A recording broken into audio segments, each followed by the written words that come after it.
Every day start pretty much the same way. Wake up, drink some water, then get ready. There's something about that first glass of water in the morning that I've come to rely on. Not because of my particular reason, just that is the one thing I do before anything else demand attention. Just enough to feel less half asleep before anything else happens. After that, I go to bedroom, passing by halfway, open the door, and enter the bathroom. Wash my face first, cold water, both hands covering wall face properly.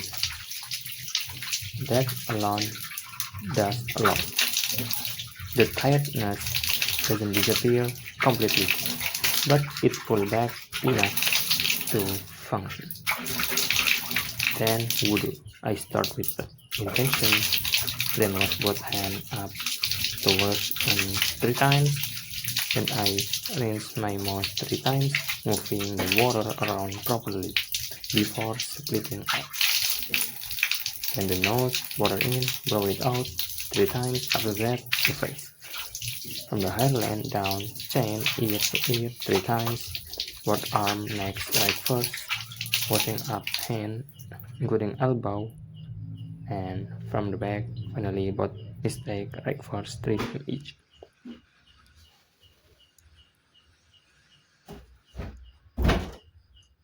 Starting the day, back to my room, I down and sit at my desk.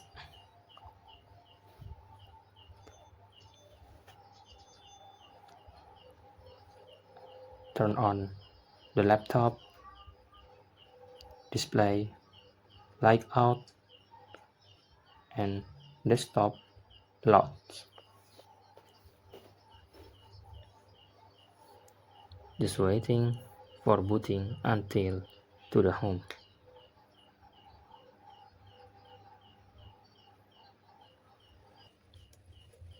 That's when the day really begins.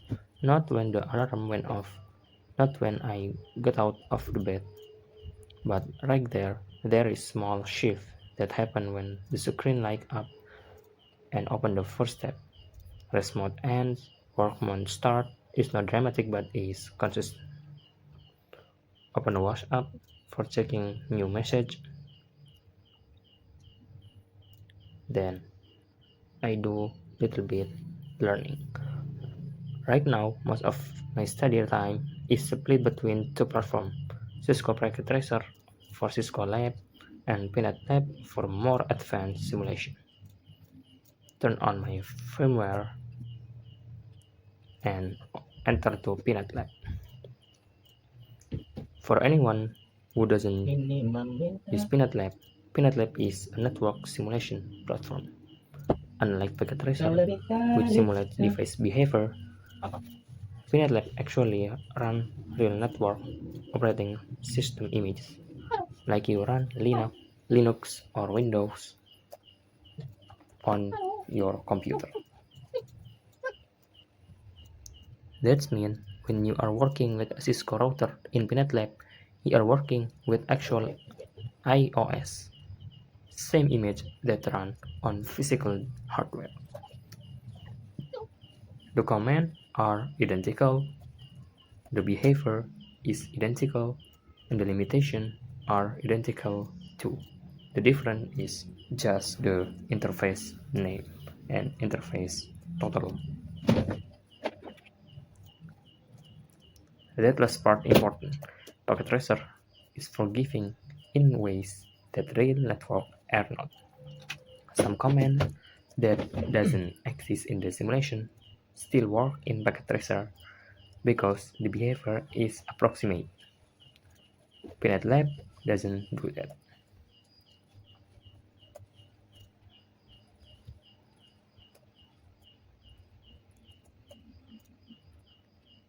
The labs been running in Peanut Lab lately involve multi-devices topologies multiple routers and switches sometimes have. Here, I put 3 routers and I try to configure OSPF on every routers. This is nothing special, I just try to configure single area OSPF and testing with it. Because the OSPF routing protocol, I think this is uh, one of most simple to configure. You just need advertise IP address of your network and put in same area. But if you dive into OSPF, you will find OSPF is more completely or more detailed. It have more parameters like LSA, link state advertisement, with 7 protocol, and with cost and the distance and anything. I try to configure every router by router.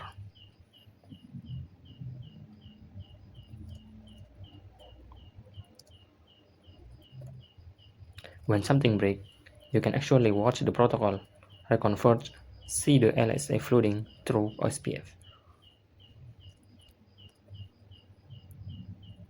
Even so, a session in PNetLab requires more preparation than Packet Tracer Lab. I usually scratch the topology on paper first, address plan, routing domains, what protocol run where, what redistribution point exists.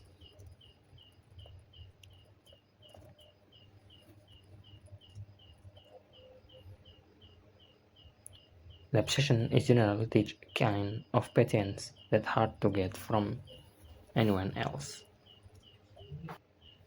I've learned to start troubleshooting from the beginning of the configuration, not from where I think the problem is. It takes longer upfront, but it's find the issue faster overall.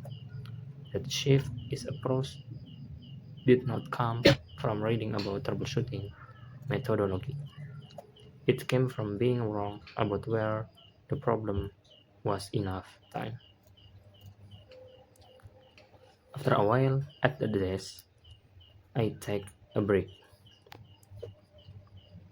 Not because I finish, usually I have not, but there is point in a study session where the quality of attention drops, and continuing past that point is not studying anymore. I go to kitchen,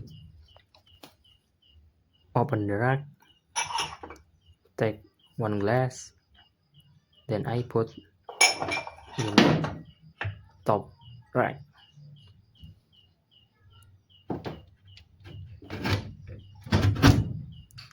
I want to make tea. I take a kettle from stove and back to room, fill it with water from the gallon.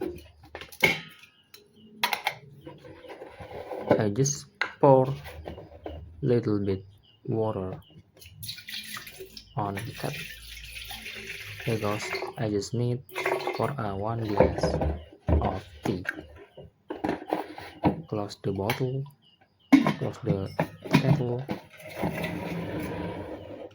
and back to the kitchen. Put it back again on the stove, waiting and turn on. Prepare the water until blowing.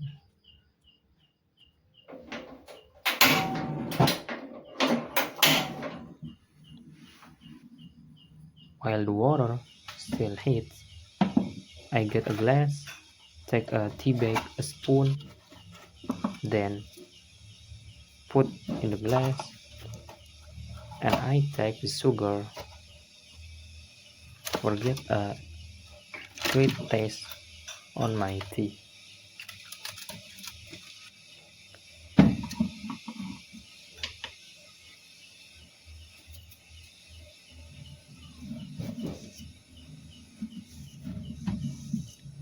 I don't do anything useful during this part. I'm not on my phone, not TVing, not just standing in kitchen while the kettle heats up. Some people will find wasteful, I find necessary. Then I close the door of rack. When water boils, I take the kettle for pouring the water, heat water on the glass, let it steep for a minute or two, and I put it again to the stove. Then I mixing between sugar and tea bag for a while for mixing.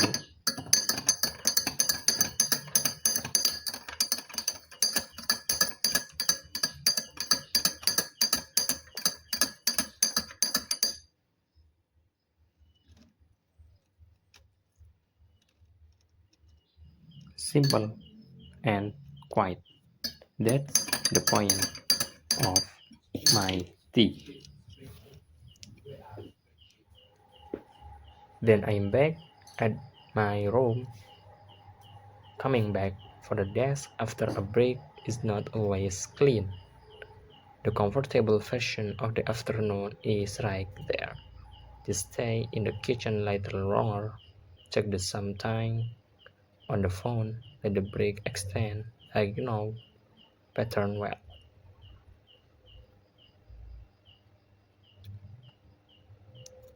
Later, the serious work is done.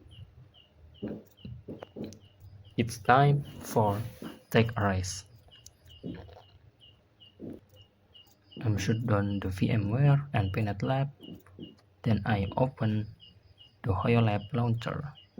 Yes, I play the Genshin Impact and I try to log in. Actually, I still waiting. My second game is still updating it. So I decide to log in Genshin Impact first. But who's know when I log in, that's still downloading some data around 1 megabits, around 100 megabytes. But I waiting it until finish. For anyone who has not played it, Genshin Impact is an open world action RPG made by HoYoverse.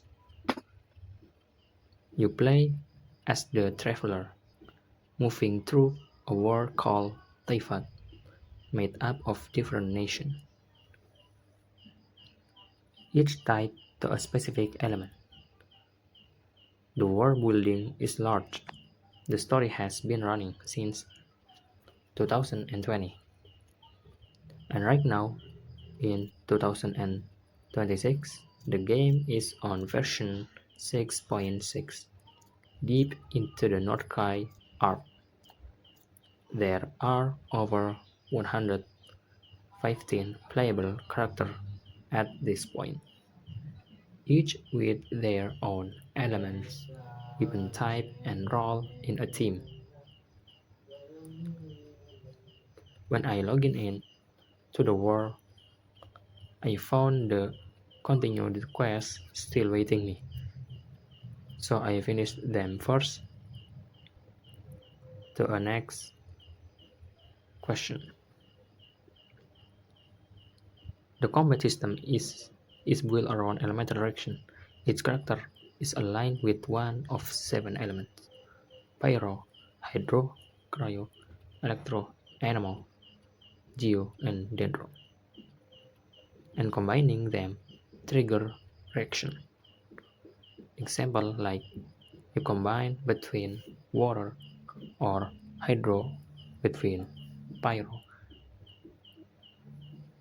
will get a vaporize.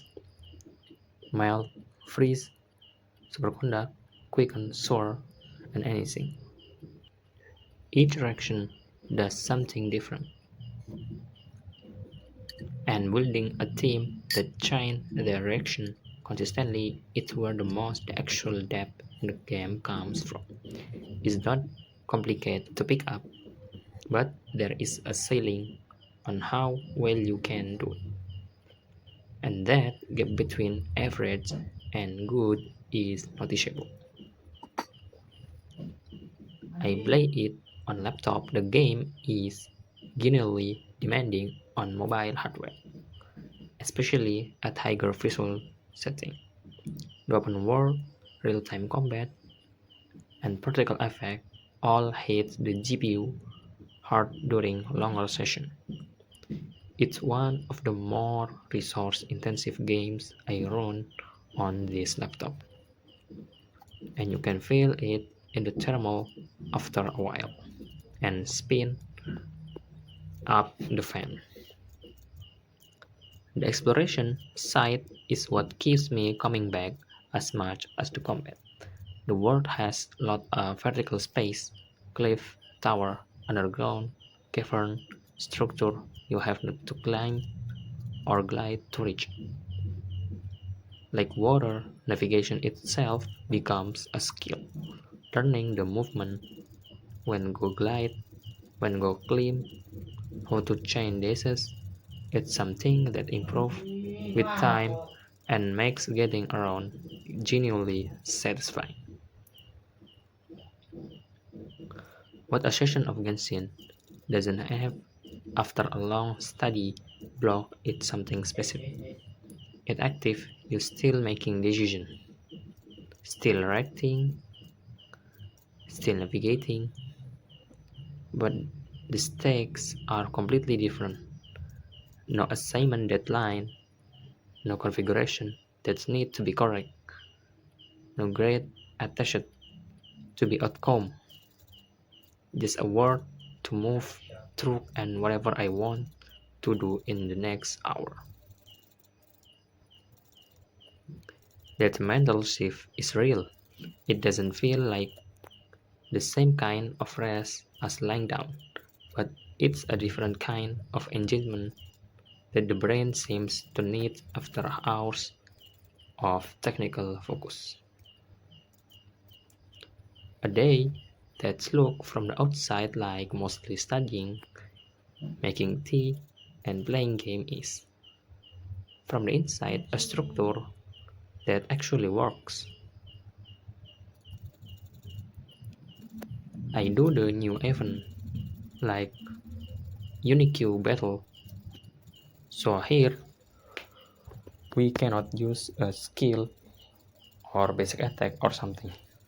It have like parry, mechanical, then attack, especially. I think this is a unique because the Genshin will be have do this before, and I think this event is easily.